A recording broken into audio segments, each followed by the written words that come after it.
I just like the sound of it. 100, 100,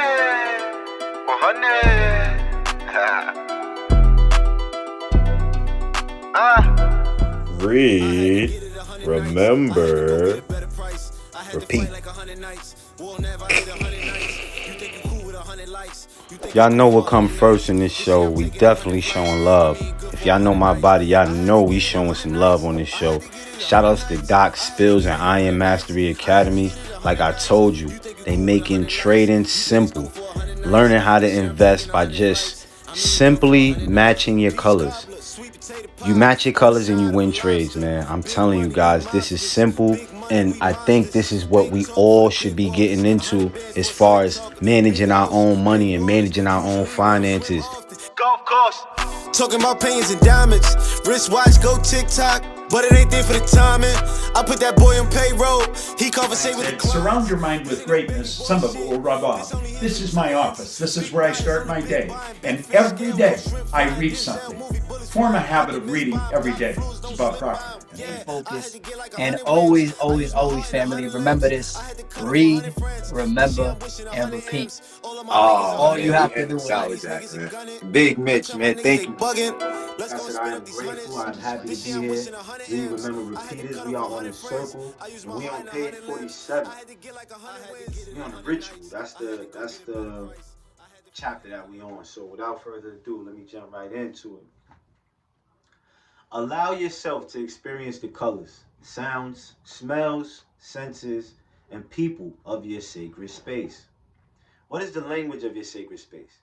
Is it song, writing art, scent, nature? What higher power of higher parts of your own being do you want in your sacred space with you? When you know the qualities of your sacred space, you can recreate it everywhere. Sometimes we unconsciously cling to our old reality. You can use rituals to mark the passing of your old life, as well as to usher in your new. Only by adopting new rituals of thought, action, behavior, and expectation can these old patterns be reworked into a new reality. By placing old patterns with new rituals, you create not only a new reality, but also a healed self. The circle will lead you to transform your rituals and allow them to transform your life. You become your rituals. What do you want them to bring you? You can create rituals anywhere at any time that support your new reality. Rituals can be effective whether they last a few seconds or a few hours. What matters is that each ritual be a beautiful gesture that speaks to your spirit and soul.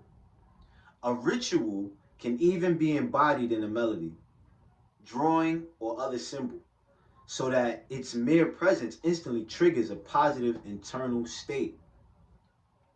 Indeed, symbols speak to our unconscious in a different and often deeper way than do spoken or written words.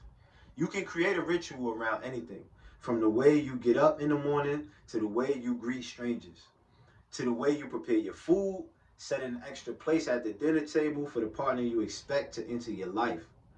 Light candles when you bathe and allow the water to dissolve your extra weight as the candle melts it.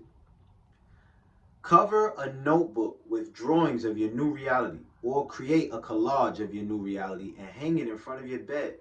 Make your bathroom a temple of rejuvenation and your bedroom a temple of love.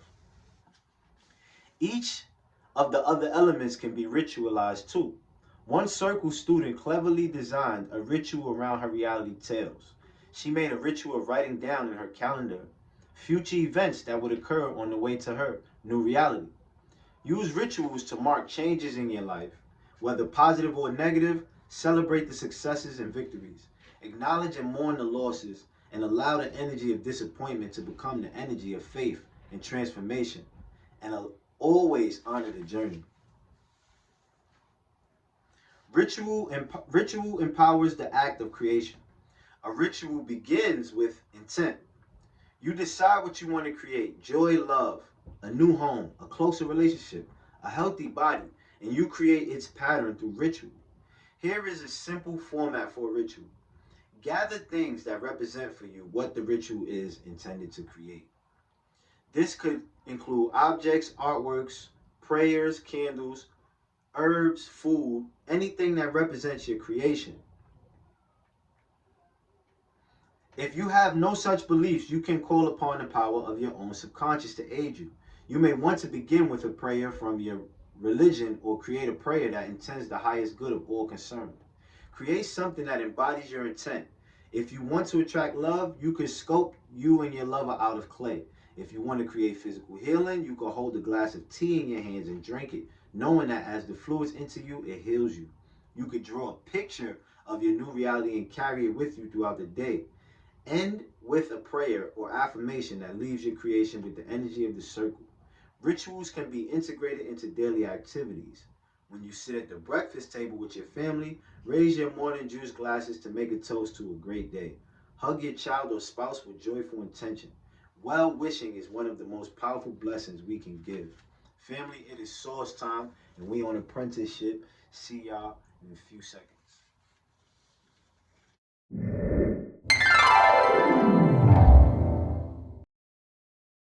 I'm in the middle of rereading Seneca's letters. I first read Seneca's letters when I was in college. I bought Letters of a Stoic, the Penguin Classics edition. This would have been 2006, 2007. And I've reread it a bunch of times now. I'm actually in the middle of going through this one. This is a new translation, not a new translation for me. This is the Loeb edition. And the reason I'm rereading it is that it's been a while since I read it, and I wanted to go back to something that had been so influential to me. There's this great line, it actually appears in Marcus Aurelius' Meditations. He says, "No man steps in the same river twice." And the idea being that although it's the same book, I've changed, the world has changed, even in the 10 years, maybe a little bit how people see Seneca has changed. And so I'm getting all sorts of new things from it. So you can look at my notes here. All these different pages, I folded all these pages, it's filled with writing. You wouldn't think it would be filled with writing and observations, given that I've already read it, given that I've written books about Seneca, but I'm getting something new out of it, and that's really the importance of rereading. And Seneca himself, he talks about this in one of the early letters, which I was just rereading. He talks about how he's suspicious of people who read only very widely, who sort of flit from book to book. He's saying that you actually have to sort of dwell on a number of master thinkers, and that the more times you read them, the deeper you go into the material, the more that sort of gets absorbed into your system, and the more, ideally, is the whole point of reading in philosophy is to turn words into works. So if you're just accumulating as many words as possible, you're not doing it. It's about training, it's about muscle memory, it's about absorbing it into your soul. Each year, I set out with a list of 4 or 5 books that I'm going to reread in that year. Sometimes they're novels, sometimes like this year, one of them is to reread some of Seneca's letters. I set out to reread books that I think I've either drifted a little bit away from, that I think I might have a different take from, maybe I was just so fond of, I have such fond memories of, I want to sort of re-engage with. The idea is I'm actively seeking out books on a regular basis to reread, to sort of step in that river again and see how much it's changed and see how much I've changed. This is Fahrenheit 451. This is my copy. I bought this in high school. I had to read it for class. And then about 3 or 4 years ago, I was like, I haven't read that book in a while. I wonder, I'm going to reread it. And it's like when I'd read it the first time, I interpreted it as this idea of a book about censorship, about how government censors and keeps information from the people. But I realized that I totally missed the point when I'd read it when I was in 9th or 10th grade. Actually, Fahrenheit 451 is about how we censor ourselves. He talks about how that censorship came from the bottom up. It was people not wanting to offend other people or be offended by other people that led to the book burnings. So I kind of had an idea of this totalitarian Nazi-esque system, and it's the opposite of that. It's much closer to where we are now with this sort of political correctness that we see. And so you realize that even if you took something from a book, you might have gotten the totally opposite meaning. Or maybe what you thought then was right, but now you've changed or now things have changed. So the more you interact with material, the more interpretations you're going to get out of it. One of my other favorite books is Stephen Pressfield's War of Art. My copy of this book is 10, 12, 13 years old now, and it's filled with all sorts of different notations and things that I took from it. Because when I read it at 19, I didn't know anything. I hadn't written anything. It's actually a book I try to reread as I'm starting out with each new creative process. It's like a kick in the pants. It's inspirational.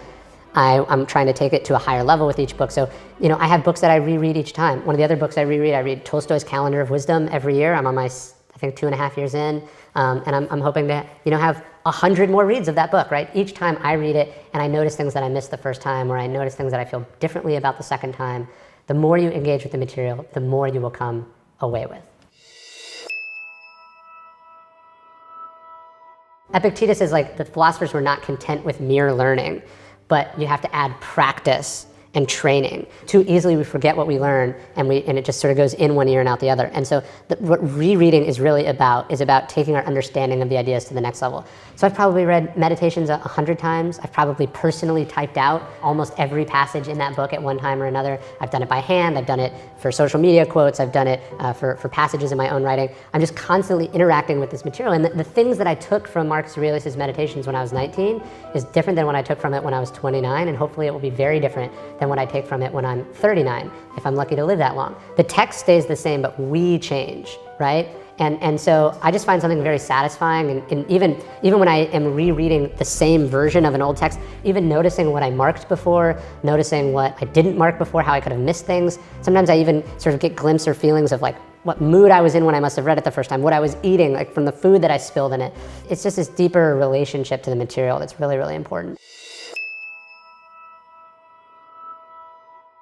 In the ancient world, you gotta realize, like, they didn't have access to unlimited amounts of books. They didn't have Audible subscriptions. They didn't have Scribd. They didn't have a library they could go to check out books. So they were forced to have a much deeper relationship with the material. These books were precious items. They didn't take for granted. They didn't read a few pages and then move on, right? They didn't speed read through them. They dove deep into the text. They memorized them. In Meditations, you see even all the kinds of quotes that Marcus Aurelius is pulling, likely from memory, from his deep reading of other material that he's poured over himself. And so, don't be content to just read something once, but read it over and over and over again. You fully have to absorb the material. You've got to become one with it. It's got to become one with you. And then you have to change and go out and experience things and then come back to the material and engage in that process over and over again. By the way, if you are looking to take your reading to the next level, this thing we're talking about here, the sort of active rereading strategy, is something we talk a lot about in our reading course. You can check it out. It's the Read to Lead course from Daily Stoic. Harry Truman said that not all readers are leaders, but all leaders are readers. You have to be. I think reading should be an active practice. It's a skill you have to be getting good at. You have to invest in. You have to train yourself in. And so you've got some of our best strategies there, inspired by the Stoics, inspired by my practices, inspired by some of the experts we talked about. You can check that out at dailystoic.com/read. And we are back, family. Apprenticeship, right? The fourth element is synchronicity. Synchronicity. By making a wish and embodying it within the circle, you have sent a clear signal to the universe. The process of change within the circle has begun. Your wish is already coming true. You don't need to do anything. All the energy of the universe is now focused on creating your new reality with you. Know this. External events will begin to align themselves around you, around your new reality. When you wish within the circle, the entire universe and everything in it, every being, every event, every energy, and every moment create your new reality with you. You will find that the world and the people in it conspire to help your wish come true. The strangers you see on the street are co-creating your new reality with you, whether they want to or not. You are co-creating their realities with them, whether you know it or not. Right now, as you read these words, you are helping to materialize my wish for me, and I am helping to materialize yours. As often happens when one enters the circle, signs that your new reality is on its way have already begun to appear in your life. You may not always be aware of their full significance immediately, but in time you will. Seemingly, out of the blue, wonderful opportunities will be presented to you at a rapid pace. Opportunities that often seem like nothing more than remarkable coincidences. You notice these opportunities because by wishing within the circle, you have put your intellect, your intuition, and your unconscious on notice to gather any and all information and other resources you need to create your new reality. Louis Pasteur, the brilliant French chemist, once said, "In the fields of observation, chance favors the prepared mind." He was offering advice to young scientists that is relevant to us. Although good fortune often plays a role in scientific discovery, it is only when someone has prepared himself that he will be ready to notice the tiny chance events that help solve problems. Pasteur was right, but I believe that these chance events, the ones that come unexpectedly to our aid, are not accidents. Though you haven't yet fully realized their significance to your new reality, seemingly inexplicable coincidences are going to play a dramatic role in your life. Did you ever acquire a new skill or a piece of information only to encounter suddenly a wonderful opportunity to use it? Did you ever meet someone at a party and have a great time and then encounter this person everywhere? Did you ever need cash to meet someone unexpected emergency when out of the blue you receive a refund check from the IRS for past overpayments years ago? There are synchronicities. Such coincidences will happen all the time now that you have entered the circle. This process of attracting synchronicity is not magic. It is a gift of human being. A synchronicity is an especially meaningful coincidence that defies conventional or scientific explanations. We can also call them meaningful coincidences or serendipity. The simple phrase is good luck. So now that you have wished within the circle, be aware that pieces of your new reality are already being presented all around you. The trick is this: these pieces may not be in a form you expected. Again, the usefulness of these synchronicities may not become apparent until days or weeks or even months later. Nonetheless, never lose sight that once you have entered the circle, all these events will conspire to move in the direction of your new reality. This is true even when the chain of events begin on a disappointing note. For example, you may have wished for a job promotion when instead you get fired. A week later, while going to the library to research potential jobs, you bump into an old friend you haven't heard from in years. Surprisingly, he tells you that there's a job opening at his company for someone with exactly your qualifications and, at an even higher salary and responsibility level than the promotion you originally hoped for. Or perhaps you wish for a passionate and loving relationship with your partner, only to discover that he had recently been unfaithful. If you stay within the circle, you can turn even the trauma into a healing transition. Either the two of you can now resolve the issues between you, or you know it is time to leave the relationship. Either way, the synchronicity, however painful a revelation it may have been, has moved you that much closer to a profound love relationship, either with this person or another.